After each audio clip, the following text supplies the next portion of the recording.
윤석열 정부 들어서 열리는 첫 영수회담, 과연 어떤 모습일까요? 시기는 아직 조율 중입니다만 의제에 대한 양측의 기싸움은 정치권에서 오가는 말 속에서도 여실히 드러나고 있죠.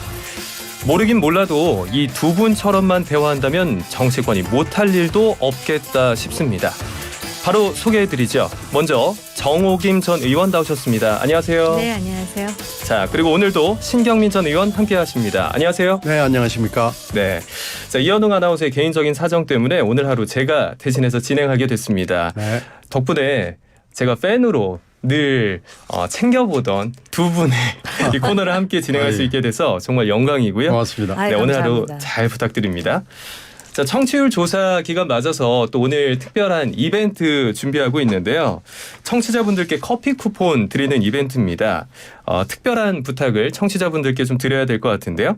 저 이슈앤피플에서 절대 빼놓을 수 없는 이 두 분, 정옥임 전 의원 그리고 신경민 전 의원 두 분의 이름을 가지고 삼행시를 한번 지어서 보내줘 보시면 어떨까. 어떻게 두 분은 각자의 이름으로 삼행시 도전해 본 적 있으세요? 없는데요? 그래서 그러면 오늘 아마 저희 센스 넘치는 이슈앤피플 청취자분들이 두 분의 이름으로 어떻게 삼행시를 보내주시는지 한번 같이 살펴보면 좋을 것 같습니다. 네. 샵 0945 우물정 0945번으로 문자 보내실 수 있고요. 짧은 문자 50원, 긴 문자 100원의 정보 이용료가 있습니다. 저희가 정말 대단한 아이디어다. 이 센스 있다라고 생각하는 문자는 선정을 해서 커피 쿠폰을 보내드리는데요. 오늘 당장 발송해드리는 건 아니고 청취율 조사 기간이 끝난 이후에 5월 초쯤에 일괄 발송을 해드립니다. 그런데 여기서 또 더 중요한 거. 저희가 괜히 쿠폰 드리는 게 아니거든요. 혹시나 02로 걸려오는 이 청취율 조사 전화를 받게 되신다면 꼭 YTN 라디오 즐겨 듣는다라고 기억해 주시고 특히나 이슈앤피플 재미있게 들어요. 또 목요일에 이 경옥고 코너 가장 즐겨 듣습니다라고 답변해 주시면 감사하겠습니다. 자, 이제 본격적으로 정치권 이야기 들어가 볼 텐데요. 먼저 준비한 음성 파일부터 듣고 오겠습니다. 최혜명 특검은 반드시 하라. 이게 국민의 뜻입니다. 21대 국회가 끝나기 전에 특검법 통과를 해서 반드시 진상규명을 시작해야 됩니다. 이것이 바로 이번 총선에서 나타난 국민의 뜻입니다. 대통령실과 여당은 특검법을 수용해서 국민의 명령을 따르기 바랍니다.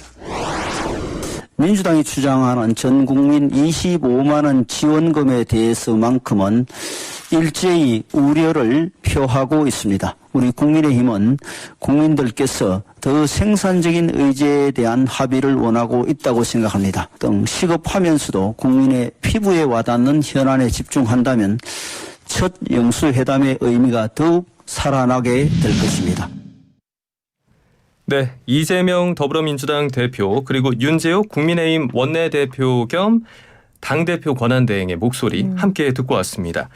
지금 2차 영수회담 실무회동이 오늘 있을 거라고 보도가 됐기 때문에 어떤 게 핵심 의제로 떠오를지에 대한 관심을 갖고 계신 청취자분들 많으실 것 같아요. 그중에서도 특히 전 국민 25만 원 민생회복 지원금. 이게 또 견해차가 있긴 하지만 규모나 대상을 두고 타협할 여지가 많다. 이런 기류가 보이고 있는데 정 의원님은 어떻게 보시나요? 사실 이 민생회복 지원금을 일단 그 돈으로 25만 원씩 준다라는 것인데 그거는 기본적으로 국민 혈세가 들어가는 것이고요. 네. 어떤 정책을 같이 추진하는 것이 아니라 돈을 준다라는 것은 상당히 파퓰리즘적인 요소가 있습니다. 그럼에도 불구하고 소비를 진작시켜서 경기를 활성화하기 위해서 필요하다면 그리고 네. 또 야당 대표가 지금 아주 일관성 있다고 해야 될까요? 그리고 집요하게 지금 요구를 하고 있는 상황이니 타협안의 하나로서 꼭 필요한 사람들을 선별해서 민생회복 지원금을 주는 그런 타협안으로 정리를 하면 어떨까라는 개인적인 생각은 있어요. 경제 상황에 따라서 차별적으로 좀 차등 지급을 하는 게 옳겠다라는 생각이신가요? 꼭 필요한 분들에게만 지급을 하고 이걸 또 뭐 25만 원을 또 그 액수를 차등화하는 것 자체가 행정적으로 굉장히 복잡한 일인 만큼 그 뭐라 그럴까요? 기초생활 수급 각자의 그 범주 내지는 뭐 이렇게 해가지고서 꼭 그 돈을 들이는 것이 네. 당장의 어떤 그 소비를 위해서 정말 필요하신 분들 이런 분들을 좀 선별해서 지급하는 것이 맞지 않느냐. 그것을 하나의 타협안으로 정부 측에서 대통령께서 제시하는 그런 수순을 밟으면 어떨까라는 생각이 있죠. 네. 수혜 대상자를 다르게 하자. 뭐 예를 들어서 전 국민에게 다 주면 뭐 대기업 재벌들도 그렇습니다. 똑같이 받게 네. 되니까요. 네. 네, 맞습니다. 자, 그래서 이 민생회복지원금 플러스 알파로 더 어떤 안건이 회담 테이블에 올라갈 것이냐 이것도 오늘 실무 회동에 있어서 주요 관건이 될 텐데 신 의원님께 질문을 좀 드리겠습니다. 아무래도 대통령 입장에서는 좀 껄끄러울 수 있을 것 같아요. 하지만 야당 대표 입장에서는 또 반드시 테이블에 올려야 할 의제도 될 것 같습니다. 어떤 게 있을까요? 일단 이 25만 원 문제는 아마 뭐 이렇게 내용을 좀 바꿀 수는 있겠지만 전제 조건으로서 타협이 불가능한 아이템 아닌가 싶어요. 그래서 이재명 대표 입장에서는 기선제압용으로 뭐 액수를 바꾸거나 뭐 하여튼 약간의 내역을 바꾼다 하더라도 이것은 반드시 들어가야 될 아이템이라고 생각을 할 거예요. 네. 그러니까 이것이 말하자면 맞냐 그러냐 뭐 하는 논란과 상관없이 관철을 시키려고 노력을 할 수밖에 없을 것 같고요. 네. 이번에 선거 유세 과정에서 거의 모든 아마 여야 후보들이 다 느낀 것은 최상병 문제입니다. 이 네. 최상병 문제에 대해서는 아마 전 국민들이 이 최상병이 돌아간 것도 문제였지만 최상병 사건을 덮으려고 어떤 사람이 구체적으로 됐는지 모르지만 짐작 가는 사람들이 지금 자꾸 떠오르고 있잖아요. 네. 이걸 보고 이건 좀 아니지 않느냐라는데 공감대가 있었어요. 저도 선거 지원을 나가서 유세를 돌아다녀 보면 최상병 얘기와 함께 이태원 문제를 반드시 얘기하는 분들이 굉장히 많았습니다. 네. 아마 이 문제를 야당 대표의 입장에서 여야 영수회담을 하면서 그냥 넘어가기는 좀 어려울 겁니다. 그래서 이 문제는 반드시 뭔가 어떤 합의는 아니더라도 뭔가 좀 꼬다리가 있어야지 야당 대표의 입장에서는 체면이 있을 것 같아요. 그래서 이 문제를 그냥 넘어갈 수는 없습니다. 네. 어제 최고위원회의 발언에서 눈에 띄었던 게 이 영수회담 제안 이후 처음으로 신 의원님이 말씀하셨던 최상병 특검 수용을 요구한 부분이었습니다. 오늘 2차 실무협상에서도 어느 정도까지 이견을 좁힐지는 모르겠지만 정 의원님께서 보실 때 이 대통령실에서는 회담 의제로 이 특검에 대한 논의는 좀 과하다 이런 기류도 있는 것 같더라고요. 대통령실에서는 그렇게 생각할 거예요. 그런데 이미 대통령께서 경청하려고 만난다라는 입장을 또 피력을 했고 네. 또 심지어는 야당 대표의 전화번호까지 지금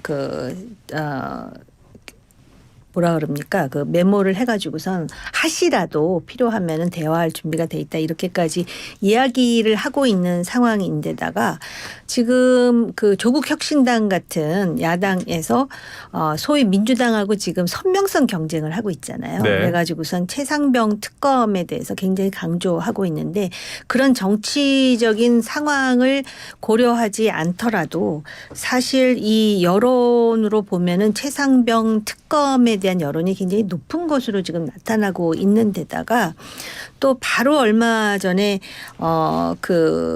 당시 대통령실의 공직기강 비서관이 국방부의 주요 피의자와 또 통화한 내역이 나오면서 굉장히 지금 논란이 되고 있습니다. 네. 단지 이렇게는 할 수 있죠. 지금 현재 공수처에서 포렌식이 끝나고 피의자를 좀 소환하기 시작한 시점 아닙니까? 네. 공수처가 지금 인력은 부족하지만 수사는 지금 열심히 하고 있다라는 여러 가지 정황이 보이는 만큼 공수처의 수사를 기다리고 그것이 부족하면 그때 특검을 하는 것은 어떻겠는지. 왜냐하면 지금 현재 수사 중이고 네. 포렌식이 끝났고 피의자를 소환하고 있는 상황이고 그리고 이 수사 자체가 어려운 수사는 아니라고 봐요.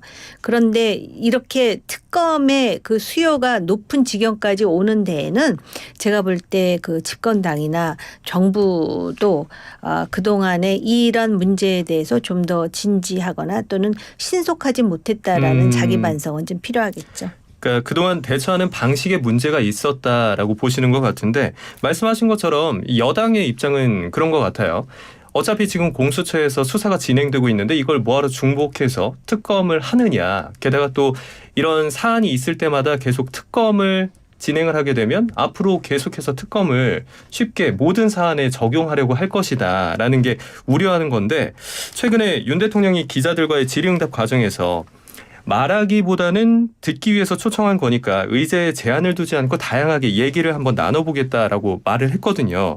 그렇다면 이런 안건들 역시 본인이 이제 약속을 한 거니까요. 듣기 위해서 초청을 한 거다라고 했으니까 테이블에 올릴 수는 있는 거다라고 예측해 볼 수 있을까요? 아니 이 얘기를 만약에 이재명 대표가 못한다면 이재명 대표가 아마 비난에 휩싸일 거예요. 그래서 안 할 수는 없고요. 네. 지금 이 여야 영수회담은 이제는 안 할 수 없습니다. 네. 이미 칼자루는 이재명 대표가 잡고 있는 거고요.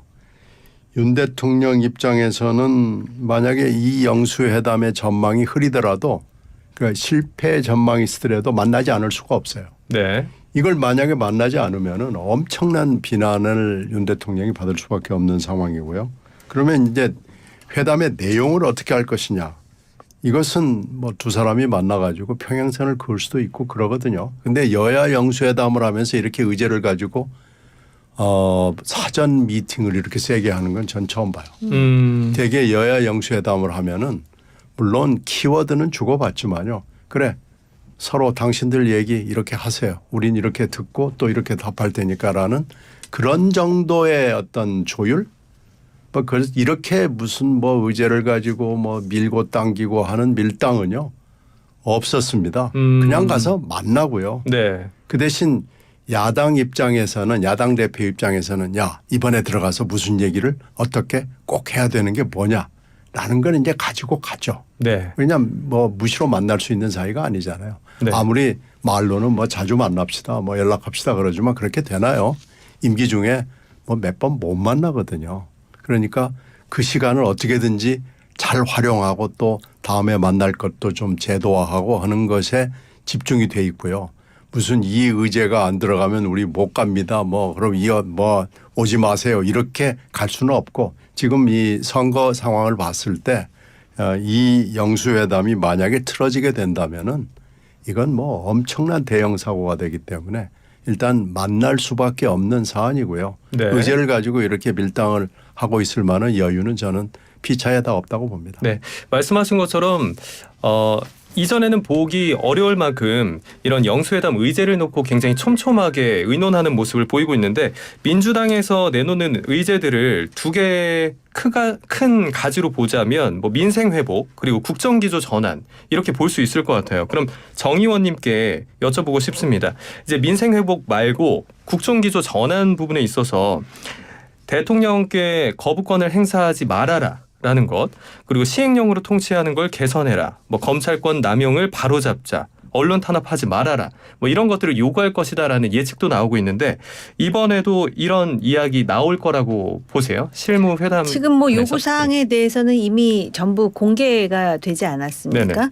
그래서 뭐 어디까지 얘기할지는 모르겠으나 지금 이재명 대표로서는 자신의 지지자들 있잖아요. 네. 그러면 만약에 영수회담을 하면은 다시 돌아가서 지지자들에게 보따리를 풀어야 되기 때문에 어떤 식으로든 하려고 했으니까 이미 그런 요구 사항이 있다라고 또 공개까지 하지 않았을까 싶은데요. 신경미 의원님 지적이 맞습니다. 이거는 적성국가 정상회담 할 때 나오는 그런 형태를 지금 밟고 있어요. 국내 정치에서의 당대표와 대통령 간의 회동이라고 보기에는 지금 상당히 뭐라 그럴까요? 이렇게 되면 자칫 안 될 수도 있겠다라는 의구심까지 들 정도로 그럼 왜 이렇게 됐을까 생각해 보니까 그동안 영수회담을 안 해봐가지고 이렇게 의제에다 요구사항을 계속해서 붙이는 게 아닌가 싶은 생각이 들거든요. 네. 근데 특히 이제 대통령 거부권과 관련해서 거부권을 쓰지 말라 그랬는데 아마 거부권을 너무 남발하는 것이 아니냐라는 문제의식에서 나왔을 수도 있지만 그동안에 또 민주당이 통과시킨 법을 보면은 예를 든다면 양곡관리법에서부터 시작해서 뭐 지금 노란봉투법도 다시 올리고 간호사법도 다시 올리고 뭐 그렇게 하겠다라는 것인데 지금 현재 민주당이 75석입니다. 범야권으로 하면 192석이 되거든요. 그러면은 여당으로서는 필요한 법을 지금 통과시키기도 어려울 뿐만 아니라 이게 너무 지나치게 파퓰리즘이고 국가의 예산에도 맞지 않고 그럼에도 불구하고 이거를 통과시키면은 대통령으로서는 할 수 있는 게 거부권밖에 없어요. 물론 네. 지금까지 했던 대통령의 거부권이 다 정당하다라는 뜻은 아니에요. 그러니까 사실은 운영의 묘라든지 어떤 중도에서 좀 평형감을 양쪽이 가져야 되는데 그게 없다 보니까 그런 일까지 발생했는데 모처럼 몇 년 만에 지금 영수회담을 해가지고 네. 거부권 이런 얘기보다는 현실적으로 타결 가능한 문제부터 해나가는 게 더 현명하지 않을까라는 생각이 들어요. 네, 알겠습니다. 자, 2차 실무회동과 관련해서 이야기를 나눠봤고요. 잠시 광고 듣고 와서 다음 주제에 대해서 이야기 계속해서 나눠보겠습니다. 네, 이슈앤피플 2부 계속해서 이어가겠습니다. 자, 민주당 최상병 특검법만큼은 21대 국회에서 처리하고 가겠다라고 굉장히 강력한 의지를 내보이고 있는데요. 자, 그래서 더 눈에 띄었던 대목 중에 하나가 어제 윤 대통령과 함께 낙선한 국민의힘 의원들이 오찬을 가졌습니다. 이 자리에서 윤 대통령이 우리는 정치적 운명 공동체다 이런 얘기를 했다는 거잖아요. 자, 신 의원님께 한번 질문을 드려볼게요. 최상병 특검법이 여당 내에서도 일부 찬성의 목소리가 나오고 있으니까 혹시나 뭐 좀 이렇게 입단속을 하려고 이런 발언을 한 게 아니냐라는 의견도 일각에서 나오고 있는데 이 장면 어떻게 네, 보셨습니까? 어저께 낙선 의원 중에는 지금 현역 의원들도 몇 명 섞여 있잖아요. 네. 지금 현재 아직도 한 달여 동안에 21대가 남아 있으니까요. 그리고 지금 5월 달에는 마지막 국회가 열리니까요. 그러니까 그런 입장에서 봤을 때는 이번 총선에서의 제일 큰 국민들의 요구 중에 하나가 최상병 특검법 아닙니다. 네. 그렇게 되면 뭐 22대가 되면은 이제 물론 원의 내부 구조가 달라지긴 하지만 크게 달라지지는 않는다고 지금 보는 거죠. 그러니까 이런 요구를 21대 안에 처리를 해야 되고 여야 영수회담이 열릴 경우 반드시 이 안에 대해서 이 최상병 안에 대해서 대통령으로부터 분명히 뭔가 언지를 받아야 되고 하는 것이 지금 민주당으로서는 반드시 해야 될 리스트 목록에서 굉장히 상위권에 올라가 있으니까요. 네. 지금 해야 되는 상황인데 이걸 지금 대통령 입장이나 국힘당 입장에서는 매우 곤혹스러운 거죠. 근데 만약에 이게 5월 달에 처리가 안 돼가지고 22대로 넘어가면 상황은 더 국힘당 입장에서는 나빠집니다. 왜 그러냐면 의석의 분포로 봤을 때 야권이 192석이기 때문에요. 거부권을 행사한다고 하더라도 거부권 네. 행사 못할 겁니다. 그런데 행사한다고 하더라도 국회에서 재의결을 할 수 있을 만큼 충분하거든요. 5분. 이게 지금 왜 그러냐면 지금 현재 국힘당 새로 된 분들 중에 상당 숫자가 최상병 특검 정도는 해줘야 되겠다라는 얘기를 하는 분들이 있고 네. 이게 점점 늘어날 가능성이 매우 높아요. 이렇게 되면은 8명만 국힘당 의원들이 이렇게 생각을 바꾼다 그러면은 재의결도 가능합니다. 그러면 21대 국회 안에서 최상병 특검법이 처리가 안 되고 다음 22대로 넘어간다면 그건 국민의힘에게도 별로 그렇죠. 좋은 상황이 아닐 네, 것이다라는 그러니까 뭐 말씀이시죠. 이래도 안 되고 저래도 안 되고 하는 상황이면은 지금 최상병 특검법안에 대해서는 매우 전향적인 입장을 갖는 것이 국힘당 입장에서는 네. 전략적 선택지상으로 한번 생각해 볼 만한 상황인 거예요. 그럼 신 의원님께서 방금 전에 여당 내에서도 이탈표가 나오지 않을까라는 말씀을 살짝 던져주셨는데 정 의원님께 좀 여쭤볼게요. 현재 상황에서 본회의가 열리면 이 최상병 특검법 운명 어떻게 될까요? 실제로 여당 내에서 이탈표가 좀 많이 나올까요?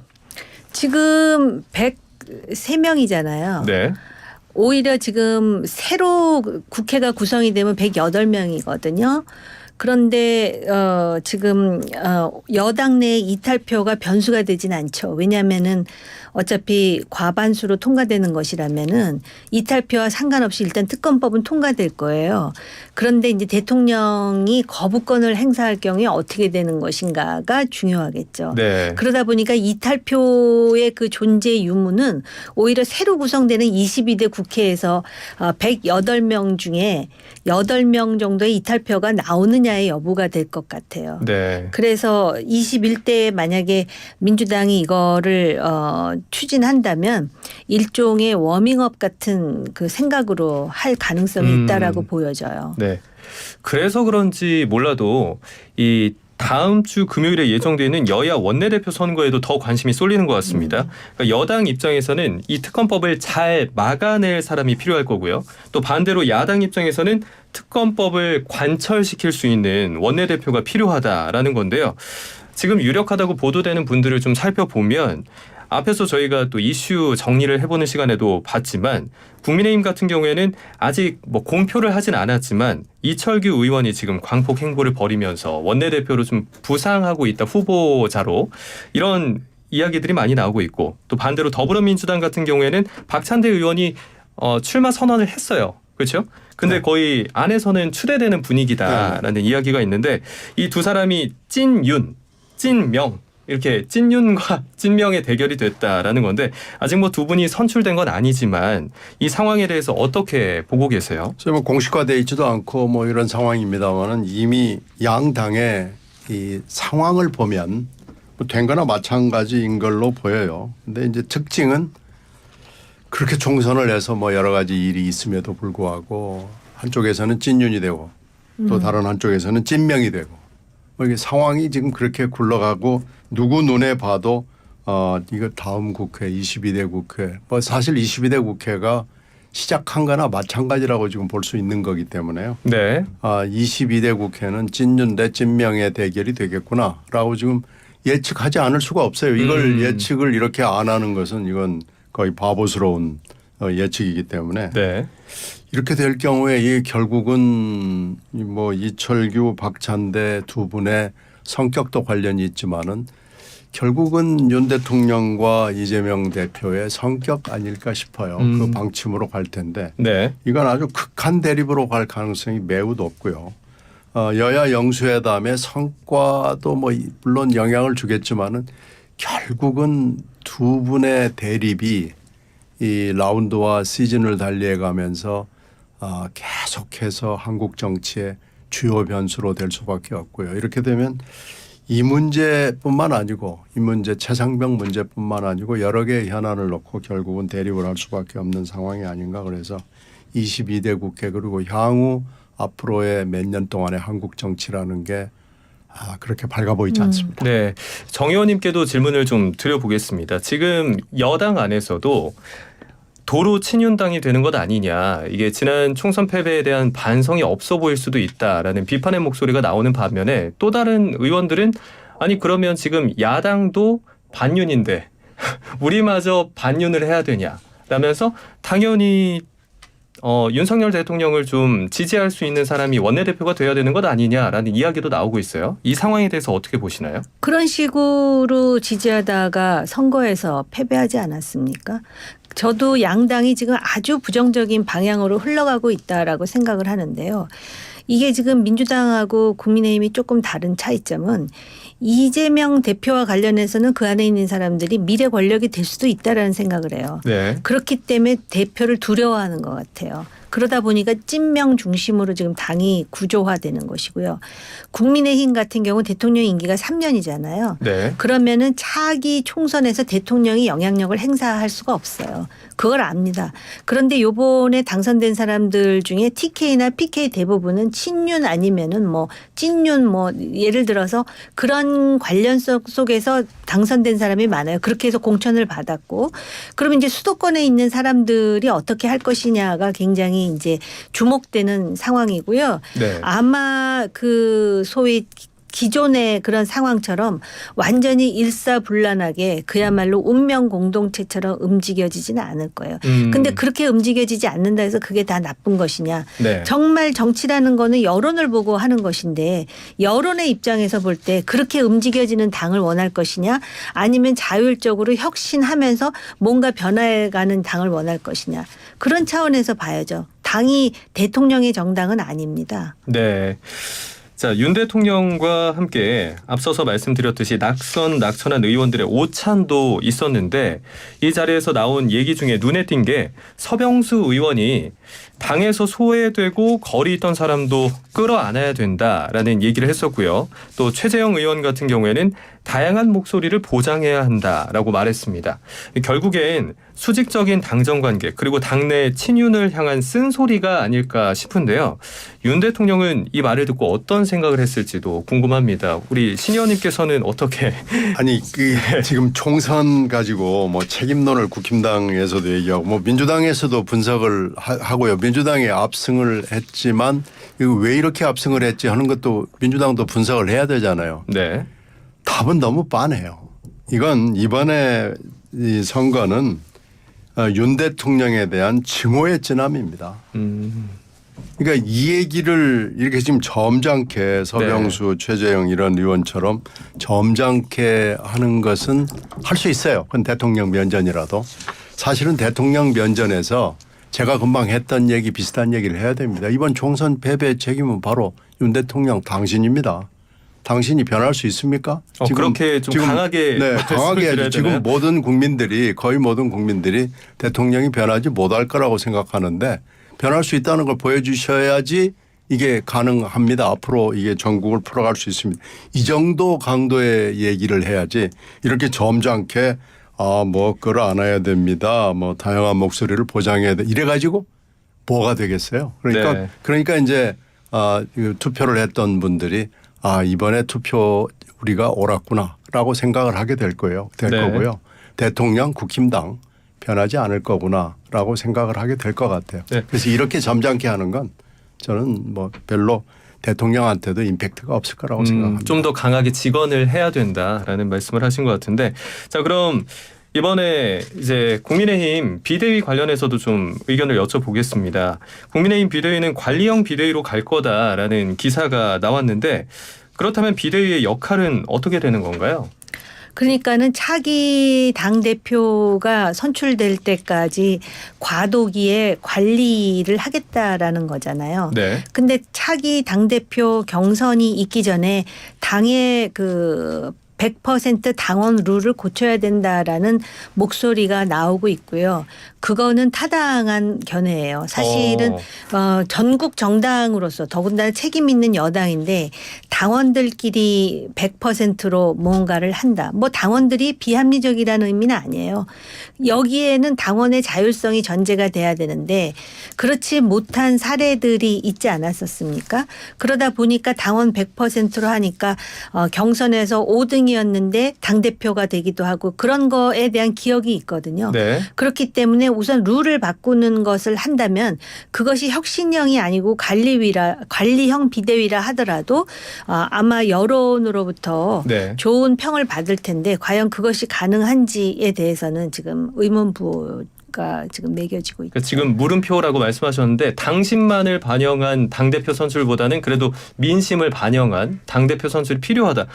물음표에서 혹시 개인적인 의견으로는 가능할까 해서 가능하다. 좀 불가능할 것 같다. 어떻게 보세요? 가능해야 합니다. 해야 그렇게 한다. 되지 않으면 이 자칫 잘못하면 보수 정당이 사라질 수도 있어요. 그래서 이렇게 하는 이유는 그만큼 당이 변화하고 있다라는 걸 어떻게 해서든지 여론에 보여줘야 된다라는 의미거든요. 네. 그리고 당심이든 민심이든 합리적이라면은 네. 거의 같은 사람을 뽑더라고요. 그렇기 때문에 당당하게 이거는 당 룰을 바꿔야 돼요. 네. 자, 그리고 또 집단 지도 체제 얘기도 나오고 있는데 이 부분에 대해서는 어떻게 생각하세요? 그러니까 지금은 당대표 따로 뽑고 최고위원 따로 뽑아서 당대표의 비중과 권한이 높기 때문에 그거를 그렇게 하지 않고 그냥 1, 2, 3, 4, 5로 해가지고선 집단 지도 체제로 나가자는 것인데 네. 과거에도 집단 지도 체제 했지만 마음먹기에 따라서는 집단 지도 체제가 안 되기도 하는데 이거는 거의 이제 고육책으로 짜내면서 집단 지도 체제 얘기도 나오는 것이거든요. 일단 전대로를 바꾸는 거에서부터 혁신의 가능성을 보여주면은 그 다음에는 설사 집단 지도 체제가 안 되더라 하더라도 신뢰 회복에 있어서 첫 관문은 여는 거예요. 왜냐하면 이게 가능한 이유는 민주당이 전혀 민주적이지 않지 않습니까? 네, 일단은 제일 중요한 건 전당대회 룰부터 바꾸는 거다라고 말씀을 해주셨고요. 자, 저희가 듣고 싶은 얘기는 더 많지만 시간 관계상 우리 신 의원님께 딱 한 가지 질문만 더 드리겠습니다.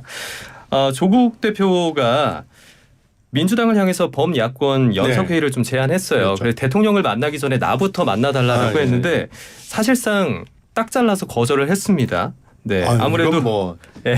이재명 대표 입장에서는 받을 수 없는 제안이고요. 네. 아니 지금 두 사람이 만나가지고 해야 될 일이 많은데 갑자기 어떻게 보면 12명의 의원이 있다고는 하지만은 갑자기 여기서 끼어들 계제는 아니고요. 이건 뭐 모른 체 할 수밖에 없고 받을 수 없는 제안이고요. 명국 이 두 사람의 사이 이재명과 조국 대표 두 사람은 가까운 듯 하지만 사실은 먼 사이가 될 수밖에 없고요. 네. 앞으로도 뭐 이런 비슷한 양태로 가게 될 것 같고요. 이번에 보여준 이런 거리감, 이런 차이점, 이 간극은 앞으로도 계속 유지된다고 봐야 됩니다. 그런데 이제 끝으로 진짜 짧게 하나 질문을 드릴게요. 어쨌든 신 의원님도 범야권에 소속돼 네. 계시잖아요. 네. 함께 좀 만나 볼 법도 하다라고 생각하지는 않으세요? 저는 뭐 만날 필요가 일단 없다고 생각하는데 일단 그 민주당의 입장에 대해서 동의하고요. 지금은 만나야 될 필요나 상황이나 이런 건 아니라고 민주당이 판단하는 데 대해서 그건 뭐 인정해야 된다고 봅니다. 네, 알겠습니다. 자, 여기까지 오늘 이슈에 대해서 이야기를 나눠보고요. 저희가 앞서서 커피 쿠폰 관련해가지고 이벤트로 두 분의 성함을 가지고 한번 좀 보내달라라고 했는데 삼행시를 보내달라라고 했는데 제가 한번 좀 소개해 드릴게요. 1340번님 정호김 의원님 성함을 가지고 보내주셨습니다. 정의로우시고 옥 같은 이미지의 두 분이 뉴스앤피플의 임자이십니다. 보내주셨네요. 너무 과찬이시네요. 네, 앞으로 이제 감사합니다. 매주 이 시간을 채워주셔야 됩니다. 자, 그리고 7419번님 이번에는 신경민 의원님 성함으로 보내주셨어요. 신바람 나는 대한민국 경제 좀 살려주세요. 민주당과 국민의힘 서로 힘을 합칩시다라고 보내주셨습니다. 자, 이렇게 두 분께 저희가 커피 쿠폰 보내드릴게요. 함께 참여해 주셔서 감사하고요. 오늘 두 분 말씀 여기까지 듣겠습니다. 고맙습니다. 네, 감사합니다. 고맙습니다.